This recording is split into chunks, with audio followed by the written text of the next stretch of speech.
Om Swastiastu, Assalamualaikum warahmatullahi wabarakatuh. Salam Om Namo Buddhaya, salam sejahtera, salam harmoni. Perkenalkan, kami dari kelompok 3 kelas H dalam mata kuliah pengembangan bahan ajar. Kelompok kami yang beranggotakan Ketut Lia Ruyani dari Pendidikan Matematika, Sarina Nabila Pramesti dari Pendidikan Matematika, Iwayan Wisnu Kirana Gotama dari Pendidikan Matematika, dan IGD Pratama Jaya Wardana dari Pendidikan Matematika, dan terakhir dari Gede Santiawan dari Pendidikan Bahasa Inggris. Kelompok kami akan mempresentasikan mengenai jenis bahan ajar. Pertama-tama kami akan menjelaskan mengenai jenis bahan ajar menurut para ahlinya. Yang pertama yaitu ada Henry Kaka pada tahun 1996, di mana pengelompokan jenis bahan ajar itu berdasarkan cara kerjanya. Yang pertama itu bahan ajar yang tidak diproyeksikan, contohnya seperti foto, diagram, display, atau model. Lalu selanjutnya ada bahan ajar yang diproyeksikan, seperti slide, film strip, ada overhead transparansi, dan proyeksi komputer. Lalu ada bahan ajar audio, seperti kaset dan compact disc. Dan ada bahan ajar video, seperti video dan film. Dan yang berbahan ajar media komputer, misalnya komputer media instruction, komputer based multimedia, atau hypermedia. Menurut para ahli berikutnya yaitu ada Ellington dan Reis pada tahun 1997, di mana pengelompokan jenis bahan ajar itu berdasarkan bentuknya. Yang pertama ada bahan ajar cetak, misalnya lembar kerja siswa. Lalu ada bahan ajar mandiri, bahan untuk belajar kelompok, dan ada bahan ajar display yang tidak diproyeksikan, misalnya poster, model, dan foto. Lalu ada bahan ajar display diam yang diproyeksikan, contohnya itu ada slide, film strips, dan lain sebagainya. Lalu ada bahan ajar audio, misalnya audio disc atau audio tapes. Dan ada bahan ajar audio yang dihubungkan dengan bahan visual diam, contohnya itu ada program slide suara atau program film strip bersuara dan tape model. Lalu ada bahan ajar video, misalnya siaran televisi dan rekaman video tape. Lalu ada bahan ajar komputer, misalnya komputer assistant instruction dan komputer based tutorial. Lalu selanjutnya yaitu ada Rowntree pada tahun 1994, di mana pengelompokan bahan ajar itu berdasarkan sifatnya. Sifat yang pertama yaitu berbasis cetak, seperti buku atau pamflet. Untuk panduan belajar siswa ada bahan tutorial, ada buku kerja siswa, peta, charts, foto, dan lain sebagainya. Lalu ada bahan dari majalah dan koran dan lain-lain, di mana bahan ajar yang berbasis teknologi itu ada yang seperti audio kaset, siaran radio, slide, film strip, film, dan lain sebagainya. Lalu ada bahan ajar yang digunakan untuk praktek atau proyek seperti kit science atau lembar observasi atau lembar wawancara. Dan yang terakhir itu ada bahan ajar yang dibutuhkan untuk keperluan interaksi manusia, terutama itu dalam bidang pendidikan jarak jauh. Itu contohnya ada telepon dan video conferencing. Jadi, pada kesimpulannya bahan ajar itu dapat dikelompokkan dalam 2 kelompok besar, yaitu jenis bahan ajar cetak dan bahan ajar non-cetak. Di mana bahan ajar cetak yang dimaksud ini adalah dalam buku materi, adalah modul atau handout dan lembar kerja. Lalu ada jenis bahan ajar non-cetak, adalah realita, contohnya adalah bahan ajar yang dikembangkan dari barang sederhana, dan bahan ajar diam dan display. Lalu ada video, audio, dan overhead transparansi atau OHT. Bahan ajar berdasarkan bentuknya yaitu bahan ajar cetak. Di antaranya yang pertama handout. Menurut Andi Prastowo, handout merupakan bahan pembelajaran yang dibuat secara ringkas, bersumber dari beberapa literatur yang relevan terhadap kompetensi dasar dan materi pokok yang diajarkan kepada peserta didik. Umumnya, handout ini berfungsi untuk membantu peserta didik agar tidak perlu mencatat. Selain itu, sebagai bahan rujukan bagi peserta didik, sebagai pendamping penjelasan pendidik, dan yang terpenting mampu memberikan motivasi kepada peserta didik agar belajar lebih giat lagi. Yang kedua, modul. Modul merupakan sebuah tulisan yang ditulis dengan tujuan agar peserta didik dapat belajar secara mandiri dengan atau adanya bimbingan dari guru. Adapun isi dari modul ini yaitu petunjuk belajar, kompetensi yang akan dicapai, isi materi, latihan-latihan, informasi pendukung, petunjuk kerja berupa lembar kerja, dan evaluasi. Menggunakan modul ini memungkinkan peserta didik yang memiliki kecepatan tinggi dalam belajar akan lebih cepat menyelesaikan satu atau lebih kompetensi dasar dibandingkan dengan peserta lainnya.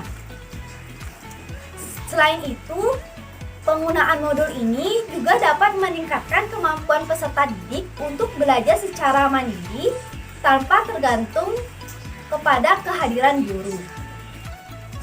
Yang ketiga, buku teks. Buku teks pada pelajaran pada umumnya merupakan bahan tertulis yang menyajikan ilmu pengetahuan atau buah pikiran dari pengarangnya yang disusun secara sistematis berdasarkan kurikulum yang berlaku.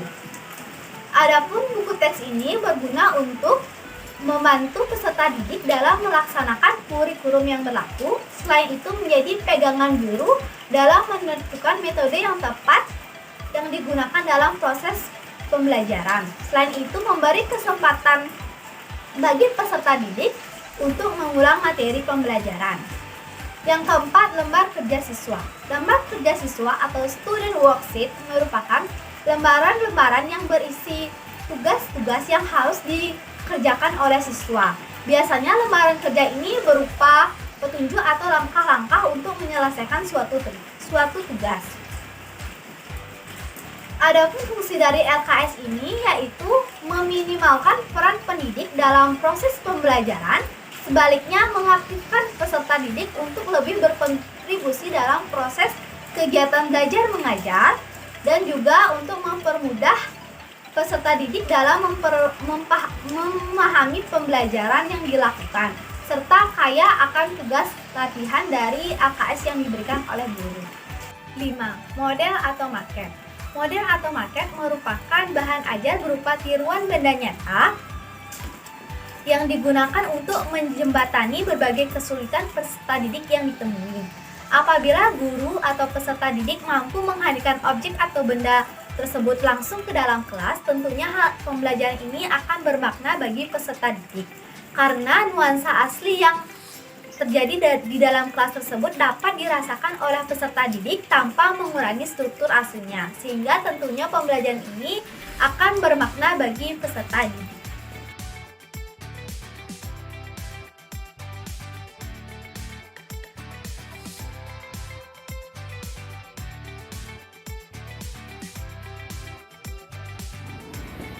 Baik, di sini saya akan melanjutkan pemaparan materi mengenai bahan ajar cetak.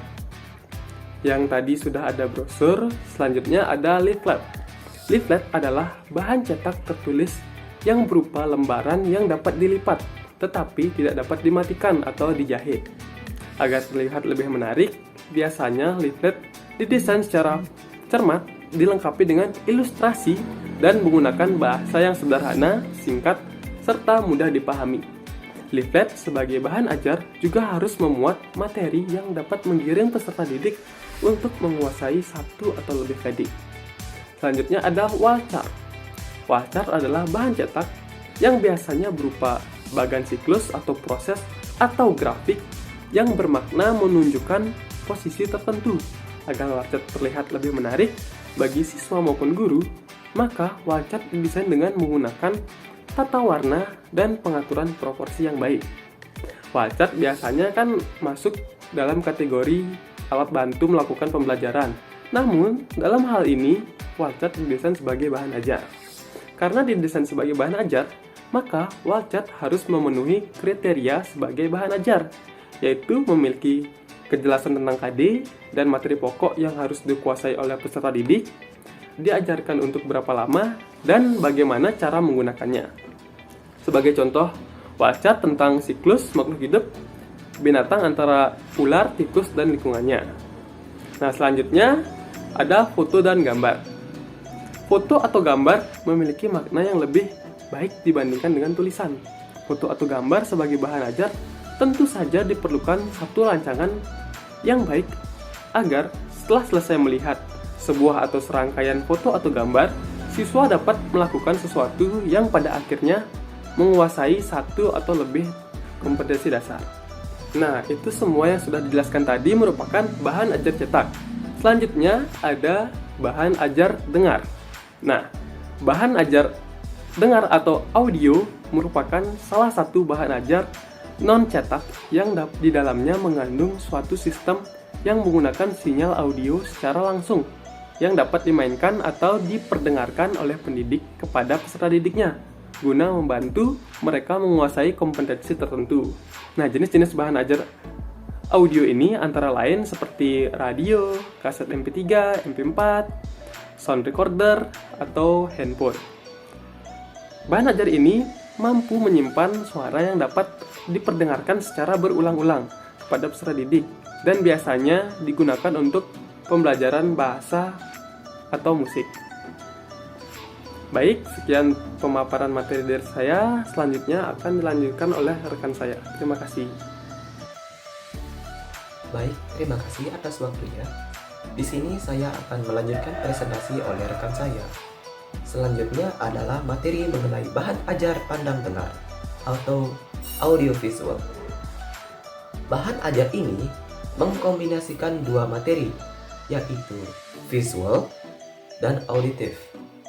Materi auditif digunakan untuk merangsang indera pendengaran, dengar, sedangkan visual untuk merangsang indera penglihatan, lihat menggunakan mata. Dengan kombinasi kedua hal tersebut, pendidik dapat menciptakan proses pembelajaran yang lebih berkualitas. Selanjutnya ada materi mengenai bahan ajar interaktif atau disebut juga dengan interactive teaching material. Nah, bahan ajar ini mengkombinasikan beberapa media pembelajaran seperti audio, video, teks, ataupun grafik yang nantinya bersifat interaktif untuk mengendalikan suatu perintah atau perilaku alami dari suatu presentasi.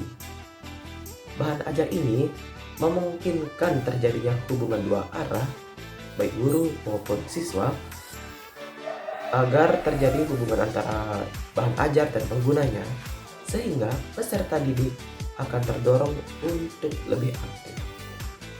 Sekian mengenai materi bahan ajar berdasarkan bentuknya. Selanjutnya ada materi mengenai bahan ajar menurut cara kerjanya. Yang pertama adalah bahan ajar yang tidak diproyeksikan. Bahan ajar yang tidak diproyeksikan adalah bahan ajar yang tidak memerlukan perangkat proyektor atau proyektor untuk memproyeksikan isi di dalam materi tersebut, sehingga peserta didik bisa langsung mempergunakannya, baik itu membaca, melihat, dan juga mengamati bahan ajar tersebut. Contoh dari bahan ajar tidak diproyeksikan adalah foto, diagram, display, model, dan lain sebagainya. Baik, sekian presentasi saya mengenai bahan ajar yang tidak diproyeksikan. Materi selanjutnya akan disampaikan oleh rekan saya. Terima kasih. Baik, terima kasih. Sebelumnya perkenalkan, saya Wisnu Kirana. Di sini akan melanjutkan pemaparan tentang bahan ajar menurut cara kerjanya. Jadi yang pertama sudah disebutkan, sekarang yang kedua adalah bahan ajar yang diproyeksikan. Bahan ajar yang diproyeksikan adalah bahan ajar yang memerlukan proyektor dalam penyampaian bahan ajar terhadap peserta didik. Contohnya adalah slide, film strips, overhead transparency atau OHP, dan proyeksi komputer.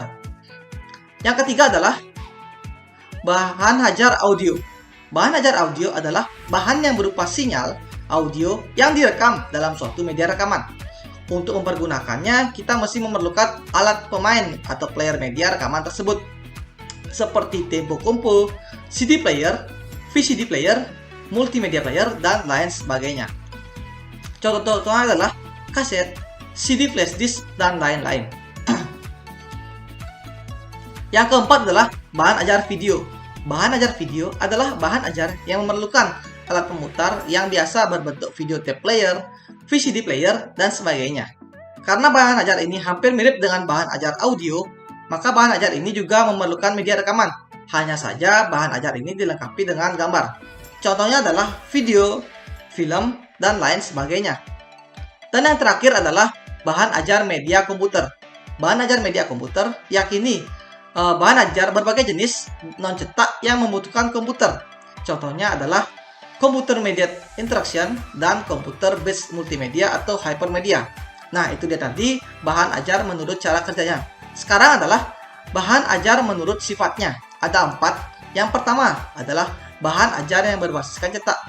Misalnya, buku pamflet, panduan belajar siswa, bahan tutorial, buku kerja siswa, peta, charts, foto bahan dari majalah atau koran, dan lain sebagainya. Yang kedua adalah bahan ajar yang berbasiskan teknologi.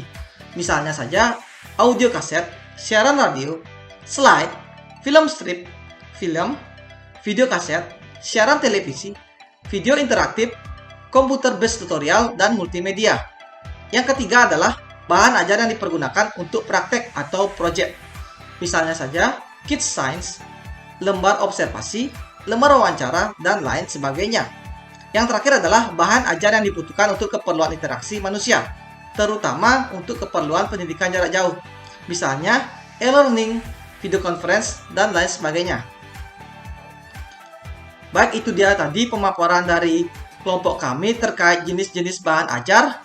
Jadi, mohon maaf apabila ada kesalahpahaman atau kata yang kurang berkenan.